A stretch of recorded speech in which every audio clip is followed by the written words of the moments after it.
Graça abundante ao principal dos pecadores, por John Bunyan.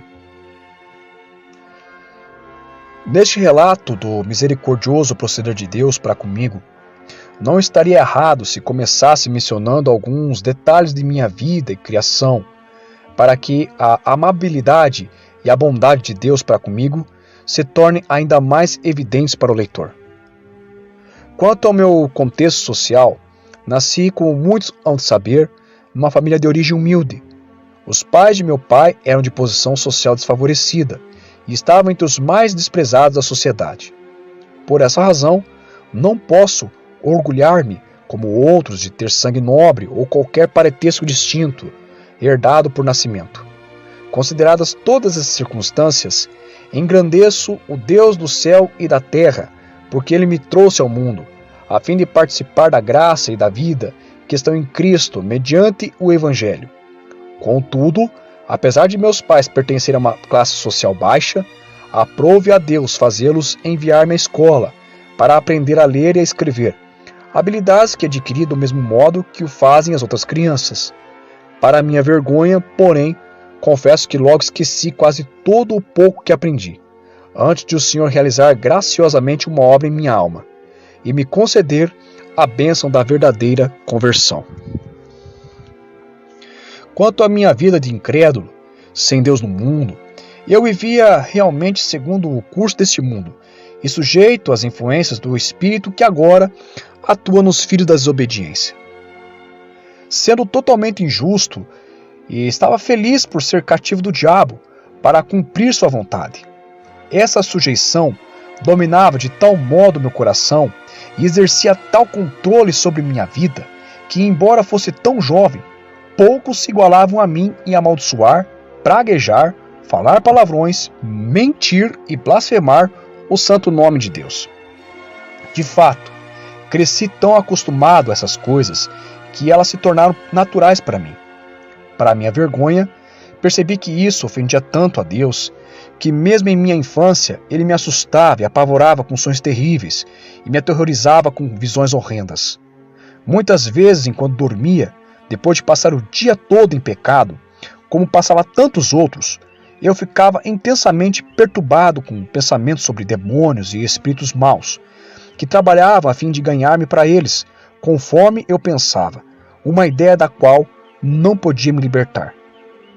Durante esses anos, fiquei muito transtornado com pensamentos de terríveis tormentos do inferno, temendo que, no final, eu também estaria entre aqueles demônios e espíritos maus que ali ficavam presos com correntes e grilhões de trevas, até o dia do juízo.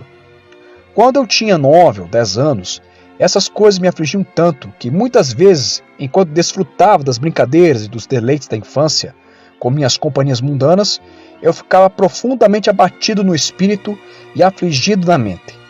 Mas não podia livrar-me dos meus pecados. Também era tão dominado pelo desespero da vida e do céu que desejava que não houvesse inferno ou que eu fosse um demônio, pensando que os demônios eram apenas atormentadores, a fim de que, se tivesse de ir para lá, preferiria ser alguém que atormentasse os outros e não alguém atormentado. Depois de um tempo, esses terríveis sonhos me deixavam e logo os esqueci. Os prazeres do mundo livraram rapidamente desses sonhos a minha memória, como se nunca tivesse sido parte da minha vida. Assim, com grande avidez, plenamente de acordo com as inclinações de minha natureza caída, entreguei-me a desejos pecaminosos e deleitava-me em todas as formas de transgressão contra a lei de Deus. Assim, até a época do meu casamento, eu era o líder entre os meus companheiros no que se refere a comportamento pecaminoso e ímpio. De fato, os desejos e obras más da carne dominavam tão fortemente a minha pobre alma que, se o milagre da maravilhosa graça não o tivesse impedido, eu não somente teria perecido pelo golpe da eterna justiça de Deus, como também teria sido considerado digno de punição por aquelas leis civis que trazem algumas pessoas à desgraça e à vergonha diante do mundo. Naqueles dias, qualquer pensamento sobre religião me perturbava e me irritava muito.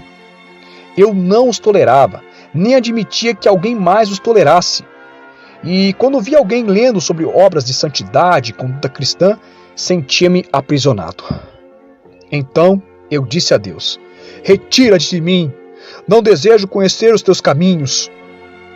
Todos os interesses espirituais estavam longe de mim. Céu e inferno estavam ambos fora de vista e da mente, e ser salvo ou condenado era o que menos importava aos meus pensamentos. Ó Senhor, Tu conheces minha vida e meus caminhos não estão escondidos de Ti. Embora eu mesmo pecasse com maior deleite e facilidade e tivesse prazer nas más ações de meus companheiros, lembro-me de que, apesar disso, se visse em qualquer momento coisas más naqueles que professavam ser crentes, meu espírito tremia. Em determinada ocasião, mais do que em qualquer outra, no período mais frívolo de minha vida, ouvi uma pessoa conhecida como piedosa praguejando. Isso teve tal efeito em meu espírito que fez meu coração doer. Deus não me abandonou totalmente. Continuou a seguir-me, não com convicções, mas com julgamentos, e estes mesclados com misericórdia. Certa vez caí num estuário do qual só escapei mergulhando. Em outra ocasião, caí de um barco no rio Bedford. Contudo, a misericórdia me preservou mais uma vez a minha vida. Noutra ocasião, quando eu estava no campo com um dos meus amigos, uma cobra atravessou o caminho. Golpeei-a com uma vara que tinha em minha mão e, após deixá-la sem sentido, abri forçosamente sua boca com a vara e arranquei seus dentes com meus dedos. Se Deus não tivesse sido misericordioso para comigo, eu poderia ter acabado com minha vida, devido ao meu próprio descuido.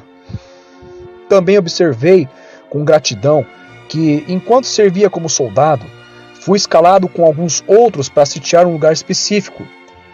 Estava quase partindo quando outro soldado pediu para tomar o meu lugar. Consenti com isso, e, indo ele ao acerco, enquanto permanecia na guarda, foi atingido na cabeça por uma bala de mosquete e morreu. Como disse, havia juízos e misericórdias, mas nenhum deles despertou a minha alma para qualquer senso de justiça.